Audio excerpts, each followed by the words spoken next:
ഈ കഥ ഒരു കൂലിപ്പണിക്കാരന്റെയാണ്. ജഗൻ സേഠ് ലാൽ ചന്ദിന്റെ പാടത്ത് പണിയെടുക്കുമായിരുന്നു. സേഠ് ലാൽ ചന്ദിന്റെ പാടം ഗ്രാമത്തിലെ ഏറ്റവും വലിയ പാടമായിരുന്നു. എന്നിട്ട് അവിടെ ഒരുപാട് പണിക്കാര് പണിയെടുക്കുമായിരുന്നു.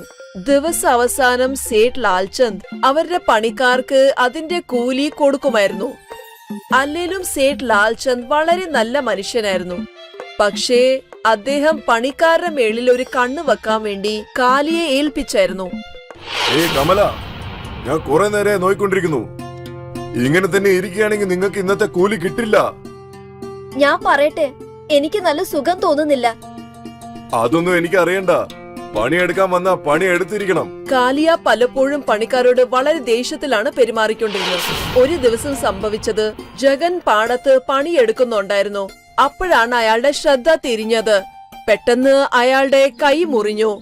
കുറെ പണിക്കാര് അയാളുടെ അടുത്തേക്ക് പോയി. ഒരു സ്ത്രീ അയാളുടെ മുറിവ് കെട്ടിക്കൊടുത്തു. പിന്നെ പണിക്കാരെല്ലാവരും അവരൊരു പണി നോക്കാൻ തുടങ്ങി. അപ്പോഴാണ് കാലിയ അവിടെ എത്തിയത്. ഹേയ് ജഗൻ, എന്താടാ വെറുതെ ഇരിക്കുന്നത്? ചേട്ടാ, ഇദ്ദേഹത്തിന്റെ കൈ കോടാലി കൊണ്ട് മുറിഞ്ഞു. നിങ്ങൾക്ക് പണിയിൽ ശ്രദ്ധയേ ഇല്ല. പക്ഷേ കൂലിപ്പണം മാത്രം മുഴുവനും വേണം. നിങ്ങളുടെ മരുന്ന് ചെലവുകളെല്ലാം ഞങ്ങൾ തന്നെ നോക്കണം. നിങ്ങളൊക്കെ കൂടി ചേർന്ന സേട്ടിനെ പെരുവഴിയിലാക്കും. കാലിയുടെ സംസാരം കേട്ടപ്പോ ജഗന് ഒരുപാട് ദേഷ്യം വന്നു. ഒന്നും സംസാരിക്കാതെ അയാള് വീട്ടിലേക്ക് പോയി. വീട്ടിൽ ചെന്ന അയാള് ഭാര്യയോട് നടന്ന കാര്യങ്ങളെല്ലാം തുറന്നു പറഞ്ഞു. പാവം കയ്യിലെ മുറിവ് കണ്ടപ്പോ കരയാൻ തുടങ്ങി. അയ്യോ, എന്തിനാ നീ കരയുന്നത്? കുറച്ചു ദിവസത്തിൽ എല്ലാം ശരിയാവുന്നേ. ഈ മുറിവ് ഉണങ്ങിപ്പോകും. പക്ഷേ അയാളോ? ആ കാലിയ നിങ്ങളോട് ഓരോ കാര്യം പറഞ്ഞ് ദേഷ്യപ്പെടുപ്പിക്കില്ലേ? അതുകൊണ്ടെന്താ? അവൻ ഇതെല്ലാം ശീലമല്ലേ? ഞാൻ പറയുന്ന ഒന്ന് കേക്ക്. നിങ്ങൾക്ക് ഈ കൂലിപ്പണി ഒന്നും വിടാൻ പറ്റില്ലേ? ഈ കൂലിപ്പണി എടുക്കുന്നത് ഞാൻ അങ്ങ് നിർത്തിക്കളഞ്ഞാൽ പിന്നെ എന്താ ചെയ്യാ? നമുക്ക് വേണമെങ്കിൽ കോഴിയെ വാങ്ങി അതിന്റെ മുട്ട വിൽക്കാം. പക്ഷേ അത് വാങ്ങിക്കാനുള്ള പണം നമ്മുടെ കയ്യിൽ എവിടെ ഉണ്ട്? എന്റെ പൂർവികര് എനിക്ക് സ്വത്തുക്കളൊന്നും തന്നിട്ട് പോയിട്ടില്ല. അതുകൊണ്ട് ഇപ്പൊ എന്താ ചെയ്യാ? മാല അവളുടെ കയ്യിലിരുന്ന് 2 വളകളും ഊരി, പിന്നെ കാതിലെ കമ്മലും കൊടുത്തു. ആഭരണങ്ങൾ അണിയാൻ വേണ്ടി മാത്രമല്ല, പക്ഷേ അത്യാവശ്യത്തിന് അതിനെ വിൽക്കാനും കഴിയും. വേണ്ട വേണ്ട, ഇത് എനിക്ക് വേണ്ട. മാല ഒരുപാട് വാശി പിടിച്ചതുകൊണ്ട് ജഗൻ ആ ആഭരണങ്ങൾ മേടിച്ചു. ജഗനും മാലയും മാർക്കറ്റിലേക്ക് പോയി. എന്നിട്ട് അവര് ആ ആഭരണങ്ങൾ ഒരു സ്വർണക്കടക്കാരന് കൊടുത്തു. അതിനവർക്ക് 2000 രൂപ കിട്ടി. പിന്നെ മാലയും ജഗനും ഒരു കോഴിക്കാരന്റെ അടുത്തേക്ക് പോയി. അതെ, ഒരു കോഴിയുടെ വില എത്രയാ? ഒരു കോഴിയുടെ വില 100 രൂപയാണ്. ഇനി ഒരു പക്ഷേ 10 കോഴി മേടിക്കുകയാണെങ്കിൽ ഒരു കോഴീനെ ഞാൻ ഫ്രീ ആയിട്ട് തന്നേക്കാം. വളരെ നല്ല കാര്യം. ജഗൻ അയാൾക്ക് 1000 രൂപ കൊടുത്തു. ആ കടക്കാരൻ വലിയൊരു കൊട്ടയ്ക്കകത്ത് 10 കോഴിയും പിന്നെ ഒരു പൂവനെയും കൂടാണ് കൊടുത്തത്. ജഗനും മാലയും വീട്ടിലേക്ക് വന്നു. എന്നിട്ട് പിന്നെ അവര് ബാംബുയുടെ കഷ്ണം ഉപയോഗിച്ച് കോഴികൾക്ക് വേണ്ടി കൂടുണ്ടാക്കി. കോഴികളെല്ലാം അതിനകത്ത് കളിക്കുന്ന കണ്ടപ്പോ മാലയ്ക്കും ജഗനും ഒരുപാട് സന്തോഷമുണ്ടായി. അടുത്ത ദിവസം മാല കോഴികളുടെ മുട്ടയെല്ലാം ഒന്നിച്ചാക്കി. ജഗൻ ആ മുട്ടയെല്ലാം ഒരു വ്യവസായിയുടെ അടുത്തേക്ക് കൊണ്ടുപോയി. എന്നിട്ട് ആ 10 മുട്ടയ്ക്ക് 30 രൂപ മേടിച്ചു. എന്നും ഇതൊക്കെ തന്നെയായിരുന്നു സംഭവിച്ചത്. 1 മാസം കഴിഞ്ഞു. ഇന്ന് ജഗൻ ഉണ്ടാക്കിയ കാശെല്ലാം എണ്ണുമായിരുന്നു. ഒരു ദിവസത്തേക്ക് 30 രൂപയാണെങ്കിൽ ഒരു മാസത്തേക്ക് 900 രൂപ. നിങ്ങൾ ഉണ്ടാക്കിക്കൊണ്ടിരുന്നത് 500 രൂപയായിരുന്നു. ഞാൻ കുറച്ച് കാശ് എടുത്തോണ്ട് പോയി സ്വർണം വാങ്ങിച്ചോണ്ട് വരാം. വേണ്ട വേണ്ട, അധികം കിട്ടിയ കാശെല്ലാം ഇനി കോഴിയെ മേടിക്കാൻ ഉപയോഗിക്കാം. ഇങ്ങനെ നമുക്ക് കൂടുതൽ ലാഭം ഉണ്ടാകുമല്ലോ. ജഗൻ മാല പറഞ്ഞ കാര്യം കേട്ടു. എന്നിട്ട് മാർക്കറ്റിൽ നിന്ന് 5 കോഴിയും കൂടെ മേടിച്ചു. ഇപ്പൊ ദിവസവും 15 മുട്ടയാണ് കിട്ടാറുള്ളത്. ഇത് കണ്ട് മാല ഒരുപാട് സന്തോഷിച്ചു. അടുത്ത മാസം ജഗൻ ഒരിക്കൽ കൂടി കണക്ക് നോക്കാൻ ഇരുന്നപ്പോ അപ്പോഴാണ് ഒരു ദിവസത്തേക്ക് 35 രൂപ. അങ്ങനെയാണെങ്കിൽ ഒരു മാസത്തേക്ക് 1350 രൂപ. എന്റെ അമ്മോ! ഇപ്പോഴാണ് ജഗന് കണക്ക് മനസ്സിലായത്. അടുത്ത 3 മാസം വരെ ജഗൻ 10 കോഴി വീതമാണ് മേടിച്ചത്. എല്ലാം കൂടി ജഗനിന്റെ കയ്യില് 50 കോഴിയാണ് ഉള്ളത്.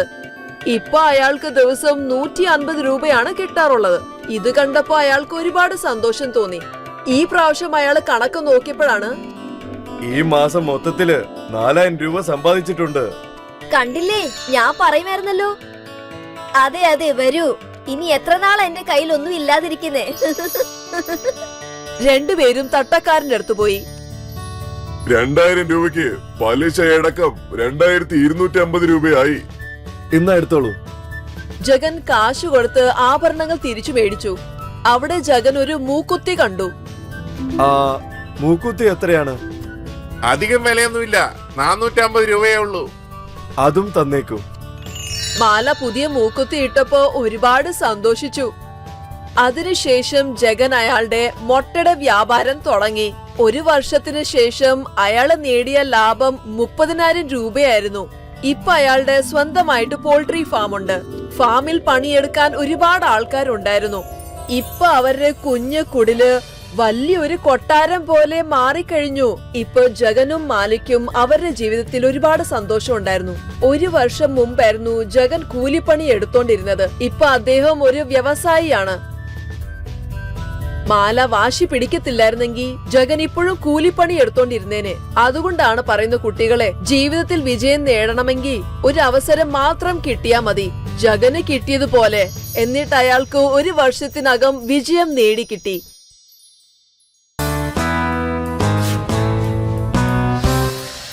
പച്ചക്കറികൾ വാങ്ങുന്നില്ലേ? നല്ല ഫ്രഷ് ആയിരിക്കുന്ന പച്ചക്കറികൾ വാങ്ങൂ. നല്ല ചുവന്ന തക്കാളി, നല്ല ജൈവ പച്ചക്കറികൾ വാങ്ങിക്കോളൂ. മീര തന്റെ പച്ചക്കറികൾ എല്ലായിടത്തും ചുറ്റിക്കറങ്ങി വിറ്റുകൊണ്ടിരുന്നു.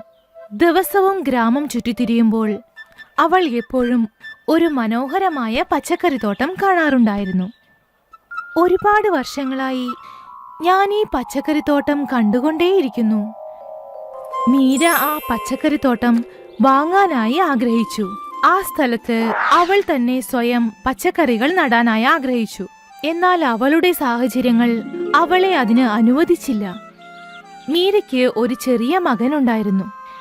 അവനെ നന്നായി വളർത്തേണ്ട ഉത്തരവാദിത്തം മീരയുടേതായിരുന്നു. എന്തെന്നാൽ മീരയുടെ ഭർത്താവ് കുറച്ചു വർഷങ്ങൾക്ക് മുമ്പ് മരിച്ചുപോയിരുന്നു. ഒരു ദിവസം എന്താ സംഭവിച്ചതെന്നോ?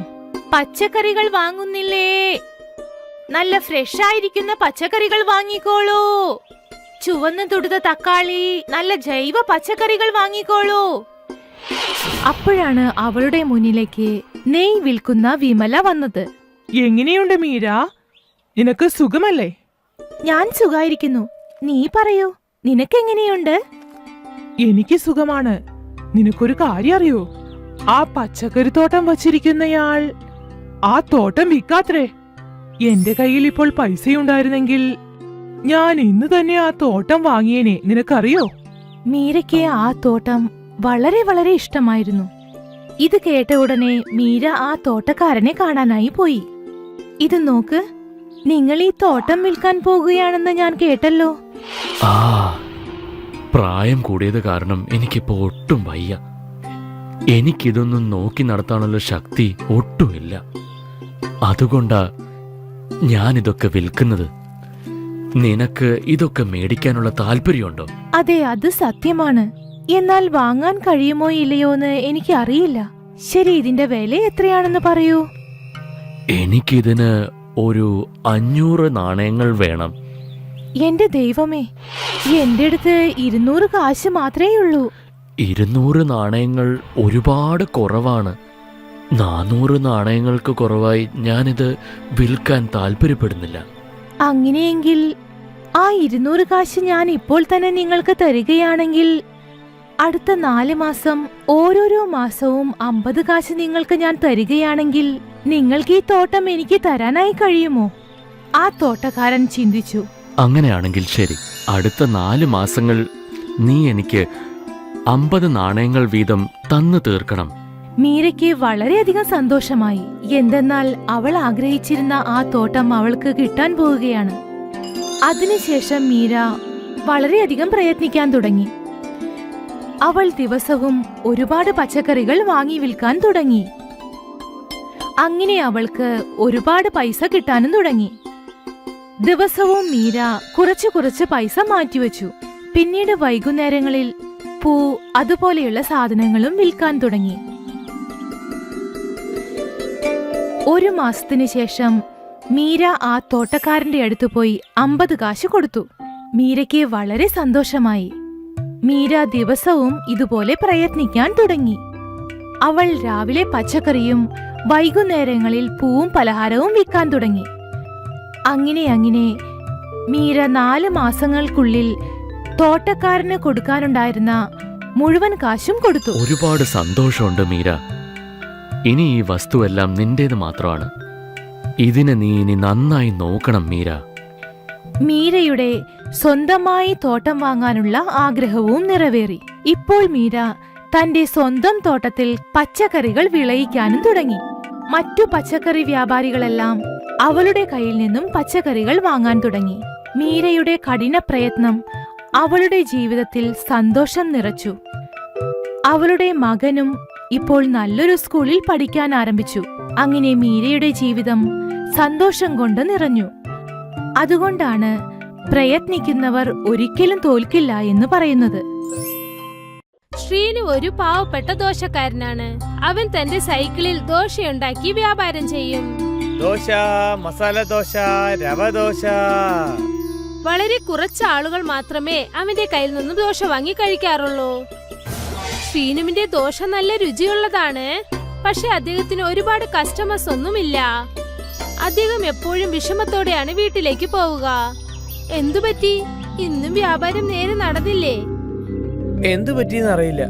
ഇപ്പോഴുള്ള ജനങ്ങളൊക്കെ മുൻപ് പോലെ ദോശ കഴിക്കുന്നേ ഇല്ല. അച്ഛാ, ഇപ്പോഴുള്ള കുട്ടികൾക്കൊക്കെ പിസയും ബർഗറും ഒക്കെയാണ് ഇഷ്ടം. ഇപ്പോൾ ആരും ദോശ ഇഷ്ടപ്പെട്ട് കഴിക്കാറില്ല അച്ഛാ. ഇതേപോലെ പോയിക്കൊണ്ടിരുന്നാൽ നമ്മുടെ കുടുംബം എങ്ങനെ രക്ഷപ്പെടും? തീർച്ചയായും എന്തെങ്കിലും നടക്കും. അച്ഛാ, നിങ്ങൾ എന്തുകൊണ്ട് വേറെന്തെങ്കിലും വ്യാപാരം ചെയ്തുകൂടാ? അതായത് ബർഗർ, പിസ്സ പോലെ. പക്ഷെ ഇതൊന്നും എനിക്ക് ചെയ്യാൻ അറിയില്ല മോനെ. എനിക്ക് വെറും ദോശ മാത്രമേ ഇടാൻ അറിയുള്ളൂ. ശ്രീനുവിന് വളരെ വിഷമമായി എങ്ങനെയാണ് തന്റെ വ്യാപാരം വലുതാക്കുന്നതെന്ന്. ദിവസം തോറും അദ്ദേഹത്തിന്റെ വ്യാപാരം കുറഞ്ഞു വന്നു. അടുത്ത ദിവസം രാവിലെ ശ്രീനു നേരത്തെ പുറപ്പെട്ടു. പിന്നെ ഇന്ന് എന്നും പോകുന്ന വഴിയിൽ പോകാതെ വേറെ വഴിയിൽ പോയി. ദോശ, മസാല ദോശ, രവ ദോശ. ആ വഴിയിൽ ജിം ഉണ്ടായിരുന്നു. ജിമ്മിന്റെ പുറത്ത് ഒരുപാട് ആൾക്കാർ നിൽപ്പുണ്ടായിരുന്നു. ഇവിടെ ഇത്രയും തിരക്കുണ്ടല്ലോ. ഞാൻ ഈ സ്ഥലത്താണ് നല്ലോണം ഒച്ച ഉണ്ടാക്കേണ്ടത്. ഇന്ന് തീർച്ചയായിട്ടും നല്ല വ്യാപാരം ഉണ്ടാവും. ശ്രീനു വളരെ ഉച്ചത്തിൽ ശബ്ദമുണ്ടാക്കി. ദോശ, മസാല ദോശ, രവ ദോശ. ശ്രീനുവിന്റെ ശബ്ദം കേട്ട് ഒരു ബോഡി ബിൽഡർ അവിടേക്ക് വന്നു. എന്താ വേണ്ടത്? ഒന്നും വേണ്ട, ഞങ്ങൾ ഇതൊന്നും കഴിക്കില്ല. നിന്റെ അടുത്ത് ചിക്കനോ വല്ല മുട്ട ഉണ്ടെങ്കിൽ മുട്ട ദോശ ഇട്ട് തരൂ. മുട്ട ദോശയോ? അതെ, അത് നിങ്ങളടുത്ത് ഇല്ലേ? ഒരു കാര്യം ചെയ്യ്, നിങ്ങൾ അതുപോലെ ദോശ ഉണ്ടാക്കിയിട്ട് നിങ്ങൾ ഇങ്ങോട്ടേക്ക് കൊണ്ടുപോവാ. ശരി സർ. ശ്രീനു തന്റെ സൈക്കിൾ ഓട്ടിച്ചുകൊണ്ട് അവിടെ നിന്നും പോയി. അന്ന് ദിവസം മുഴുവൻ ശ്രീനു പല പല സ്ഥലങ്ങളിലായി ദോശ വിറ്റു. ഒരുപാട് ആൾക്കാർ ഒരുപാട് ഇഷ്ടപ്പെട്ട ആ ദോശ കഴിച്ചു. വൈകുന്നേരം അദ്ദേഹം വീട്ടിലേക്ക് പോയപ്പോൾ അദ്ദേഹത്തിന്റെ മുഖത്തിലുള്ള ചിരി കണ്ട് ലക്ഷ്മി ചോദിച്ചു, എന്തുപറ്റി? ഇന്ന് നല്ല വ്യാപാരമുണ്ടായിരുന്നോ? വ്യാപാരം നന്നായിട്ട് നടന്നിരുന്നു. പക്ഷെ ഇന്ന് എനിക്കൊരു പുതിയ ഐഡിയ കിട്ടിയിട്ടുണ്ട്. എന്ത് ഐഡിയ അത്? മുട്ടദോശ. മുട്ടദോശയോ? അതെ, ആദ്യം നമുക്കൊന്ന് മുട്ടദോശ കഴിച്ചു നോക്കാം.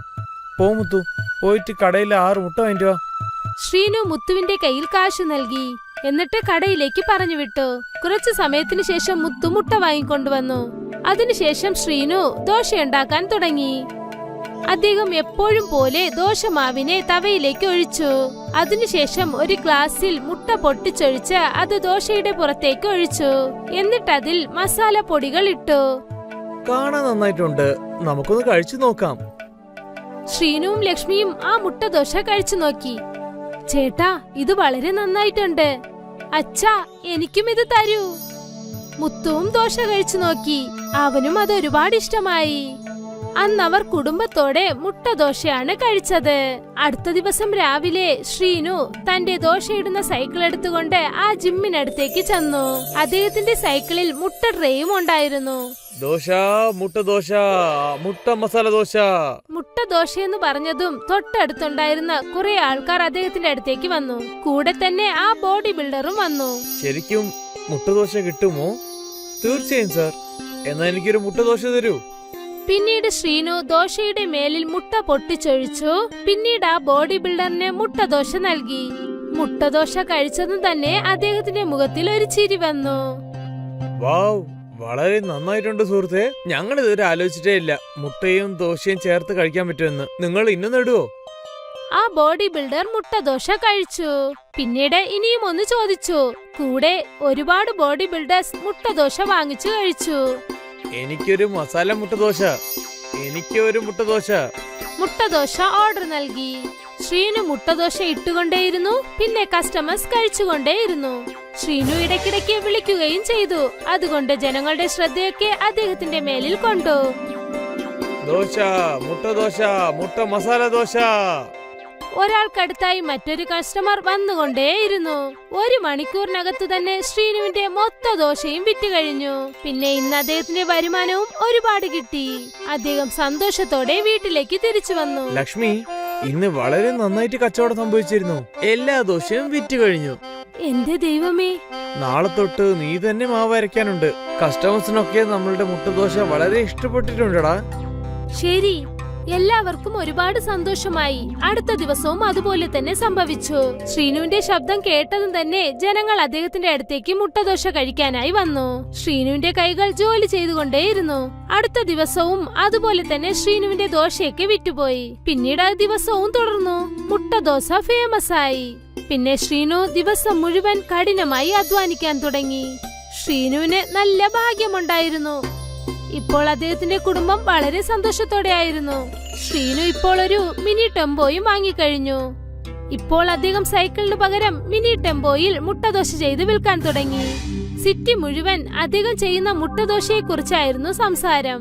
അദ്ദേഹം ടെമ്പോയും കൊണ്ട് എവിടേക്ക് പോയാലും അവിടേക്ക് കസ്റ്റമേഴ്സിന്റെ കൂട്ടം അധികമായി വരും.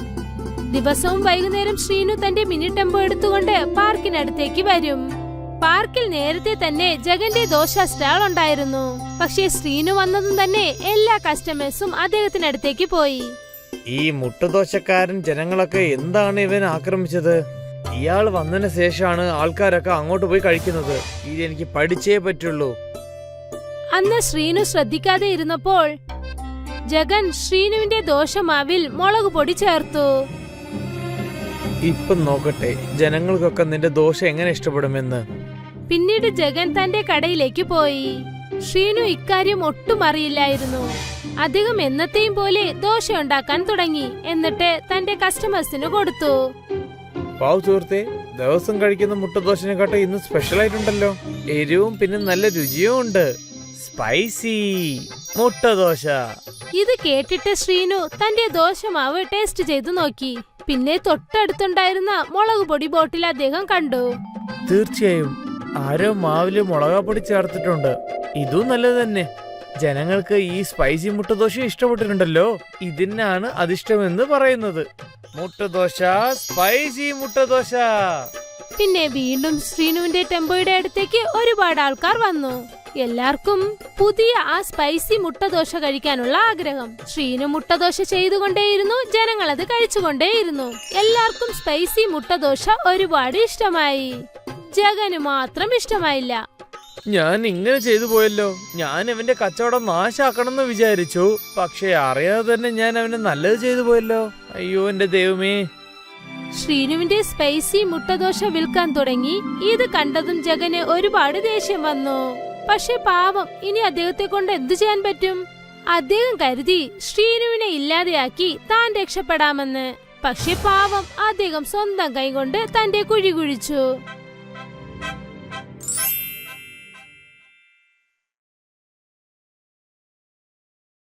സോംനഗർ എന്ന നഗരത്തിൽ രാജ മുട്ട വ്യാപാരമാണ് ചെയ്യുന്നത്. തണുപ്പ് കാലമായതുകൊണ്ട് കസ്റ്റമേഴ്സിന്റെ തിരക്ക് വളരെ കൂടുതലായിരുന്നു. അവൻ എല്ലാ വർഷവും തണുപ്പ് കാലത്തിനായി വളരെയധികം പ്രതീക്ഷിക്കും. ന്യൂ ഇയറിന്റെ സമയവും വന്നെത്തി. രാജു എല്ലാവർക്കും ചൂടായ ഓംലേറ്റ് പിന്നെ ഹാഫ് റൈസ് ഉണ്ടാക്കി വിറ്റുകൊണ്ടേയിരുന്നു. പക്ഷെ എല്ലാ തവണയും രാജുവിന്റെ മുട്ടകൾ കഴിച്ച് കസ്റ്റമേഴ്സിന് ബോറടിക്കാൻ തുടങ്ങി. അവർക്ക് പുതുതായി എന്തെങ്കിലും വേണമെന്ന് തോന്നി. ആരംഭത്തിൽ കുഴപ്പമില്ലാതെ വിറ്റു. പക്ഷെ കുറച്ചു ദിവസം കഴിഞ്ഞ് വ്യാപാരം ഡൗൺ ആവാൻ തുടങ്ങി. ഇപ്പൊ രാജുവിന്റെ കയ്യിൽ നിന്ന് മുട്ട വാങ്ങുന്നവർ വളരെ കുറവായി. ഒരുപക്ഷെ ആരെങ്കിലും വന്നാലും അവർ കടനായോ ഫ്രീ ആയോ ചോദിച്ചുകൊണ്ടിരുന്നു. ഒരു ദിവസം രാജുവും അവന്റെ ഭാര്യ രേഷ്മയും ഇങ്ങനെ ചിന്തിച്ചു. ഇന്ന് മുട്ടക്കട തുറക്കണ്ട എന്ന് ഞാൻ കരുതുക. നീ ഇന്നൊന്നും ചെയ്യണ്ട. നാളെ നമുക്ക് തുടങ്ങാം. നിങ്ങൾ ഒരുപക്ഷെ പോയില്ലെങ്കിൽ നമുക്കുള്ള കുറച്ച് കസ്റ്റമേഴ്സ് പോലും ഇനി വരാതിരുന്നാലോ? ഞാൻ എന്താ പറയുന്നെങ്കിൽ നിങ്ങൾ സൈക്കിളിൽ പോയി വേറെ ഗ്രാമങ്ങളിൽ ചെന്ന് മുട്ട വിൽക്കൂ. ചൂടായ മുട്ടകൾ സൈക്കിളിൽ വെച്ച് വിറ്റ കസ്റ്റമേഴ്സ് ചിലപ്പോ വാങ്ങിയാലോ? നീ പറഞ്ഞത് ശരിയാണ്. നീ മുട്ട വേവിക്ക്, ഞാൻ സൈക്കിളിൽ പോയത് വിറ്റുവരാം. രാജു സൈക്കിളിൽ മുട്ടകൾ വിൽക്കാനായി വീട്ടിൽ നിന്ന് പുറപ്പെട്ടു. അവൻ കുറച്ച് വിറ്റതിനു ശേഷം വീട്ടിലേക്ക് തിരിച്ചു പോകുമ്പോൾ അവൻ ഒരു ആലോചന തോന്നി. എല്ലാ നാട്ടിലും ചെന്ന് ഇങ്ങനെ സൈക്കിളിൽ മുട്ടകൾ വിൽക്കാമെന്ന് ചിന്തിച്ചു. കുറച്ചു നേരം കഴിഞ്ഞ് 2 പേർ അവന്റെ കയ്യിൽ നിന്ന് മുട്ട വാങ്ങാനായി വന്നു. ചേട്ടാ ചേട്ടാ മുട്ട ചേട്ടാ ചേട്ടാ ഇവിടെ നോക്കൂ. പറയൂ, എന്തു വേണം? വേവിച്ച മുട്ടയുണ്ട്, ഓംലെറ്റ് ഉണ്ട്, മുട്ടക്കറിയുമുണ്ട്. എന്താ വേണ്ടത്? ഞങ്ങൾക്ക് ഒന്നും വേണ്ട. ഇനി ഒരു തവണ കൂടി നിങ്ങൾ ഇവിടേക്ക് വരാനേ പാടില്ല. ഇവിടെ ഒരുപാട് വർഷമായി ഞങ്ങളുടെ മുട്ടക്കടയുണ്ട്. താനിനി വരണ്ട. നീ ഇവിടേക്ക് വന്ന് ഞങ്ങളുടെ ബിസിനസ് നീ കളയരുത്. ചേട്ടാ, എനിക്കും കടയുണ്ട്, എന്നാൽ കച്ചവടമില്ല. അതുകൊണ്ടാ ഞാൻ ചിന്തിച്ചത് നാട് മുഴുവനും നടന്ന് മുട്ട വിൽക്കാമെന്ന്. ആ ഞങ്ങൾക്ക് മനസ്സിലായി. ഇവിടെ നിന്ന് പൊയ്ക്കോ, വീണ്ടും തിരിച്ചു വരരുത്. രാജു വളരെ വിഷമിച്ച് വീട്ടിലേക്ക് തിരിച്ചു വന്നു. പിന്നെ സംഭവിച്ചതെല്ലാം രേഷ്മയോട് പറഞ്ഞു. നമ്മൾ ഇപ്പോൾ വേറെ എന്തെങ്കിലും ബിസിനസ് ചെയ്തേ പറ്റൂ, അല്ലെങ്കിൽ കഴിക്കാൻ നമ്മൾ ഒരുപാട് ബുദ്ധിമുട്ടും. എന്നാൽ കഥ കഴിഞ്ഞു. നമ്മൾ ഇതില്ലാതെ വേറെ എന്ത് ചെയ്യാൻ പറ്റും? ഒരുപാട് വർഷമായി നമ്മൾ മുട്ട വ്യാപാരം മാത്രം ചെയ്യുന്നേ. ഇപ്പൊ ഇതും വിട്ടാൽ നമുക്ക് വേറൊന്നും ബാക്കിയാവില്ലേട്ടാ. രാജു വളരെ വിഷമിച്ച് ഉറങ്ങാനായി പോയി. ഈ പ്രശ്നം തീർക്കാൻ വേറെ എന്തെങ്കിലും ചെയ്യണമെന്ന് വിചാരിച്ചു. നീ എവിടെ പോയി? ഞാൻ വിളിക്കുന്നത് കേൾക്കാമോ? ദാ വരുന്നു. പറയൂ, എന്തു പറ്റി? നമ്മൾ ഒരുപക്ഷെ മുട്ടയുടെ റേറ്റ് കുറച്ചാലോ? അപ്പോൾ ഉറപ്പായും നമ്മുടെ മുട്ടയെ എല്ലാവരും വാങ്ങൂ.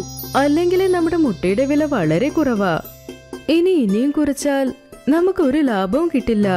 അതോടൊപ്പം നമ്മുടെ കഷ്ടപ്പാടുകളും ഇല്ലാതാകും. രാജു രേഷ്മയും അവരുടെ മുട്ട വ്യാപാരം എങ്ങനെയൊക്കെ മെച്ചപ്പെടുത്തണമെന്ന് എല്ലാ വിധത്തിലും ആലോചിച്ചു നോക്കി. പക്ഷെ ഒരു പ്രയോജനവും ഇല്ലാതായി. എന്റെ കയ്യിൽ ഒരു ഐഡിയ ഉണ്ട്. എന്റെ സ്വന്തം നാട്ടിൽ ഒരുപാട് സ്വർണ്ണമുട്ടകൾ വിൽക്കാറുണ്ട്. ഞാൻ ചെറിയ കുട്ടിയായിരുന്നപ്പോൾ അവിടെ സ്വർണ്ണമുട്ടകൾ കോയിനാക്കി മാറ്റി അത് വിറ്റുകൊണ്ടിരിക്കും. അതോടൊപ്പം അത് വളരെ രുചിയും ഭംഗിയുള്ളതുമായിരിക്കും. സത്യമായിട്ടും നീ പറയുന്നത് ശരിയാണോ? ഒരുപക്ഷെ അങ്ങനെ നടന്നാൽ വീണ്ടും നമ്മുടെ കടയിൽ നല്ല കച്ചവടം നടക്കും. രേഷ്മ പറഞ്ഞത് കേട്ട് രാജു രേഷ്മയുടെ ജനിച്ച സ്ഥലത്തേക്ക് പോകാൻ റെഡിയായി. രാജു തന്റെ അമ്മായിമ്മയുടെ വീട്ടിൽ സ്വർണ്ണമുട്ട കോയിൻ എങ്ങനെ തയ്യാറാക്കണമെന്ന് പഠിക്കാനായി ആരംഭിച്ചു. ചില നാളുകൾ തന്റെ അമ്മായിമ്മയുടെ വീട്ടിലിരുന്ന് അവൻ ഗോൾഡൻ എഗ് കോയിനിന്റെ റെസിപ്പി പഠിച്ചു. ആ മുട്ട വേവിച്ചതിനു ശേഷം കാണാൻ സ്വർണ്ണ നാണയം പോലെ തന്നെ ഉണ്ടായിരുന്നു. രാജു ആ റെസിപ്പി നന്നായി പഠിച്ചു. അവൻ തന്റെ നാടായ സോംനഗറിലേക്ക് തിരിച്ചു വന്നതും രാജു വീണ്ടും അവന്റെ കട തുറന്നു. എടി ഭാര്യേ, നിനക്ക് കേൾക്കാമോ? ഇന്ന് കടയിലേക്ക് നീയും വാ. ഈ ദിവസം നമുക്ക് നല്ല സ്പെഷ്യൽ ദിവസമാണ്. ഞാൻ തീർച്ചയായും പോകും. ആ ദൈവത്തിന്റെ കൃപ കൊണ്ട് നമ്മൾ വിചാരിച്ചതൊക്കെ നടക്കണം. രാജുവും രേഷ്മയും അവരുടെ പുതിയ റെസിപ്പി കടയിൽ ഉണ്ടാക്കാൻ ആരംഭിച്ചു. പിന്നെ അവർ എങ്ങനെ ചിന്തിച്ചോ അതുപോലെ തന്നെ സംഭവിച്ചു. ആദ്യ ദിവസം ആരംഭത്തിൽ വളരെ നന്നായി നടന്നു. മെല്ലെ മെല്ലെ അവരുടെ നാട്ടിലും പിന്നെ അടുത്തുണ്ടായിരുന്ന എല്ലാ നാടുകളിലും ഈ കാര്യം എല്ലാവരും അറിഞ്ഞു. അവർ ആദ്യ മാസത്തിൽ തന്നെ വർഷത്തിന് ആവശ്യമായ ലാഭം വരെ സമ്പാദിച്ചു. ന്യൂ ഇയറിന്റെ സമയവും വന്നെത്തി. 2 പേരും വളരെ സന്തോഷത്തിലായിരുന്നു. പക്ഷെ സഞ്ജയ് നീത്തെ മാത്രം രാജു പിന്നെ രേഷ്മയെ നോക്കി സന്തോഷമേ ആയില്ല. സഞ്ജയും രാജുവിനോടൊപ്പം തന്റെ സമോസ കട ആരംഭിച്ചിരുന്നു. രാജുവിന്റെ കടയിൽ കസ്റ്റമേഴ്സിന്റെ തിരക്ക് വളരെ കൂടുതലായതുകൊണ്ട് സഞ്ജയ്ക്ക് അസൂയ തോന്നി. നീ അത് കണ്ടോ? ആ രാജു എല്ലാവർക്കും മുട്ട കൊടുത്തു കൊടുത്ത് വശീകരിച്ചു വച്ചിരിക്കുക. പിന്നെന്താ, നമ്മുടെ കച്ചവടം നഷ്ടത്തിലാ പോകുന്നത്. ഈ രാജുവിനെ നമുക്ക് എന്തെങ്കിലും ചെയ്തേ പറ്റൂ. പിന്നെ അടുത്ത ദിവസം സഞ്ജയും അവന്റെ ഭാര്യയും ചേർന്ന് രാജുവിന്റെ കട അന്ന് രാത്രി തന്നെ ഇല്ലാതാക്കണമെന്ന് അവർ ശ്രമിച്ചുകൊണ്ടിരുന്നു. രാത്രി ആയതും ഭാര്യ ഭർത്താവ് 2 പേരും ചേർന്ന് രാജുവിന്റെ തള്ളുവണ്ടി മോഷ്ടിച്ച് ഒരുപാട് ദൂരം കൊണ്ടുപോയി ഒരു മലയ്ക്ക് മുകളിൽ നിന്ന് തള്ളി. രാവിലെ എഴുന്നേറ്റതും രാജുവിന് ഷോക്ക് അടിച്ചതുപോലെ തോന്നി. അവിടെ അവന്റെ കട കാണുന്നേയില്ല. രാജുവും രേഷ്മയും ഇത് സഹിക്കാനാകാതെ കരഞ്ഞുകൊണ്ടേയിരുന്നു. അവർ രണ്ടുപേരും അവരുടെ ധൈര്യം നഷ്ടപ്പെടുത്തി. അവർ വളരെ വിഷമിച്ച് വീട്ടിലേക്ക് വന്നു. രാജു ഇങ്ങനെ പറഞ്ഞു: ഇതൊക്കെ എന്താ? ദൈവത്തിന് കരുണയില്ലേ? ഇപ്പോഴും കുഴപ്പമില്ല ഏട്ടാ, നമുക്ക് തിരിച്ച് നമ്മുടെ കച്ചവടം തുടങ്ങാം.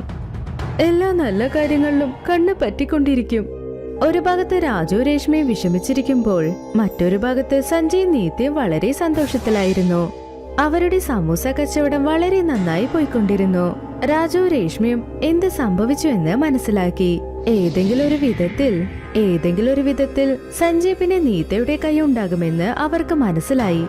നമ്മൾ വീണ്ടും കട തുറന്നു കഴിഞ്ഞാൽ അതിനി സമയവും പണവും ആവശ്യം വരും. അതിനുള്ളിൽ തണുപ്പ് കാലവും അവസാനിക്കും. നമുക്ക് നമ്മുടെ കച്ചവടം എന്തുകൊണ്ട് വീട്ടിൽ ആരംഭിച്ചുകൂടാ? അതുകൊണ്ട് കസ്റ്റമേഴ്സ് നമ്മുടെ കൂടെ തന്നെ ഉണ്ടാകും.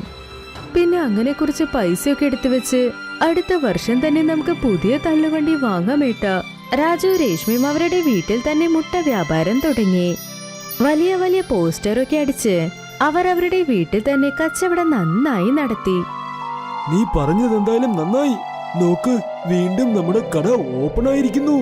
രാജു പിന്നെ രേഷ്മയുടെ വീട്ടിലെ കച്ചവടം കണ്ട് സഞ്ജയ്ക്കും നീത്തയ്ക്കും അസൂയ കൊണ്ട് സഹിക്കാനേ കഴിഞ്ഞില്ല.